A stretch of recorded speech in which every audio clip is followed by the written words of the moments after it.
नमस्कार दोस्तों, स्वागत है आपका जॉब टॉक शैल में। और आज की इस वीडियो में हम बात करने वाले हैं कि क्या केवल विवाह ना करने वाला ही ब्रह्मचारी होता है? यदि किसी ने विवाह किया है तो क्या वह ब्रह्मचारी नहीं है?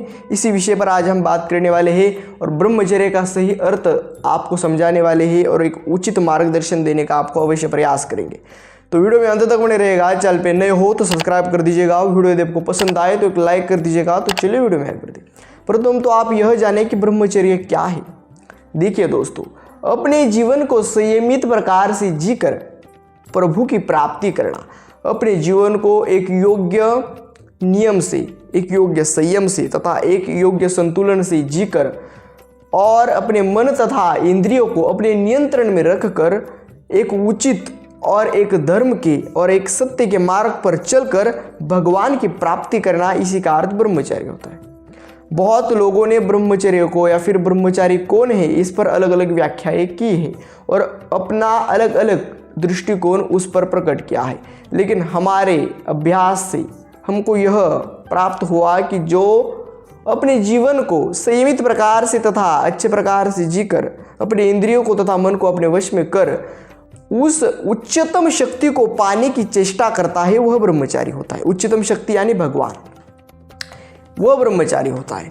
वह ब्रह्मचारी सत्य, अहिंसा तथा धर्म के मार्ग पर ही टिकता है।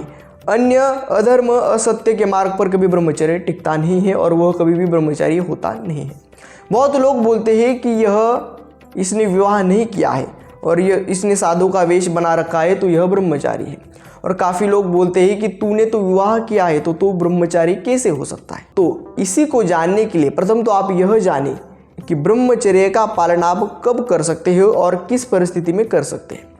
प्रथम तो विवाह करे अथवा न करे, आप ब्रह्मचारी रह सकते हैं। मैंने कहा कि संयम, नियम तथा सत्य के मार्ग पर चलना और अपने मन को तथा इंद्रियों को नियंत्रण में रखना। एक अविवाहित पुरुष भी रख सकता है और एक विवाहित पुरुष भी रख सकता है।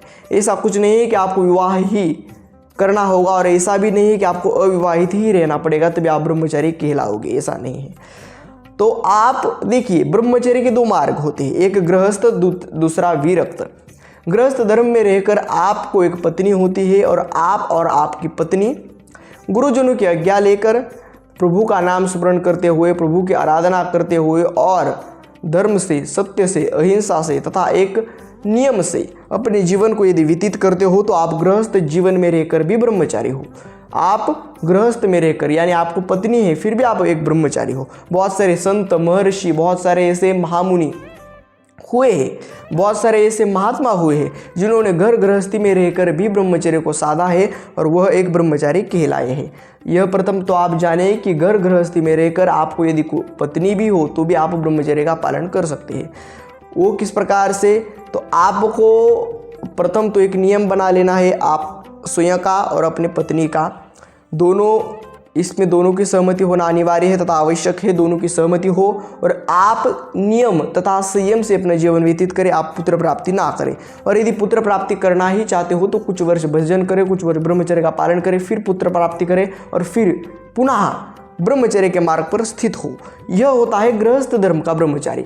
और इस मार्ग में यदि कोई चलता है, नियम संयम से चलता है, एक मर्यादा से चलता है तो वह भी ब्रह्मचारी है। लेकिन कोई यदि विवाह नहीं करता लेकिन मिथ्याचारी है, व्यभिचारी है और वह अलग अलग स्त्रियों के साथ सहवास करता है, संबंध बनाता है और सिर्फ भगवे कपड़े धारण कर कर समाज में फिरता है, तो इसका अर्थ यह नहीं है कि वह ब्रह्मचारी है। ब्रह्मचर्य का आप अर्थ जाने। यदि आप संयमतापूर्वक रहे, नियमबद्ध रहे तो आप घर गृहस्थी में रहकर भी ब्रह्मचारी हो। लेकिन यदि आपने अपने संयम को नहीं साधा, अपने नियम को नहीं साधा, अपने जीवन को अविवेकी पुरुष की तरह जीना शुरू कर दिया, मन के तथा इंद्रियों के ही आप गुलाम हो गए, तो घर गृहस्थी में रहो या फिर विरक्त मार्ग में रहो, आपका संयम टूट जाएगा और आप ब्रह्मचारी रहेंगे ही नहीं। यदि विरक्त मार्ग में हो तो आपकी बुद्धि भ्रष्ट हो जाएगी और गृहस्थ मार्ग में भी बुद्धि भ्रष्ट हो जाएगी, आपको भी ब्रह्मचारी नहीं कहलाओगे।